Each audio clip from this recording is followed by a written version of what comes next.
రాష్ట్రంలో భారీ వర్షాలతో పాడైన పంటలకు, చనిపోయిన మృతులకు, కూలిపోయిన గృహాలకు ప్రభుత్వం నష్టపరిహారం చెల్లించాలని మాజీ మంత్రి సింగిరెడ్డి నిరంజన్ రెడ్డి డిమాండ్ చేశారు. కొన్ని ప్రాంతాల్లో ప్రజలు వరదల్లో చిక్కుకుంటే ప్రభుత్వం తరపున మంత్రులు, ఎమ్మెల్యేలు కనీసం పలకరించలేదని విమర్శించారు. వాతావరణ శాఖ భారీ వర్షాలు పడతాయని ముందస్తు హెచ్చరికలు చేసినా సర్కార్ పట్టించుకోలేదన్నారు. జరిగిన నష్టాలకు కాంగ్రెస్ ప్రభుత్వమే కారణమని సింగిరెడ్డి నిరంజన్ రెడ్డి ఫైర్ అయ్యారు.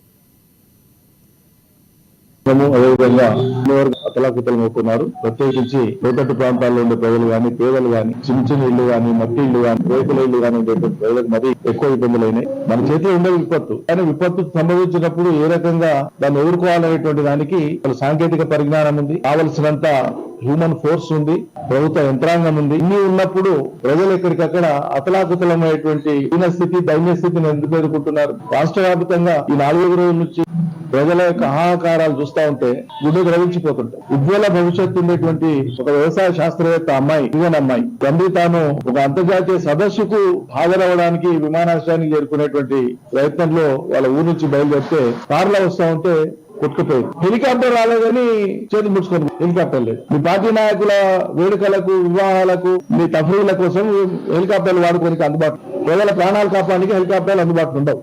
తప్పుడు వాగ్దానాలు ఇచ్చి ప్రజల్ని ముంచడమే కాదు, మీ అలసత్వం వల్ల కూడా వాళ్ళ రాష్ట్రం అంతా ముంచేసినారు వరదలతో. ఈ కాంగ్రెస్ ప్రభుత్వం యొక్క ఘోర వైఫల్యం. అసలు ఎన్ని లక్షల ఎకరాలలో ఏ పంటలు దెబ్బతిన్నాయి?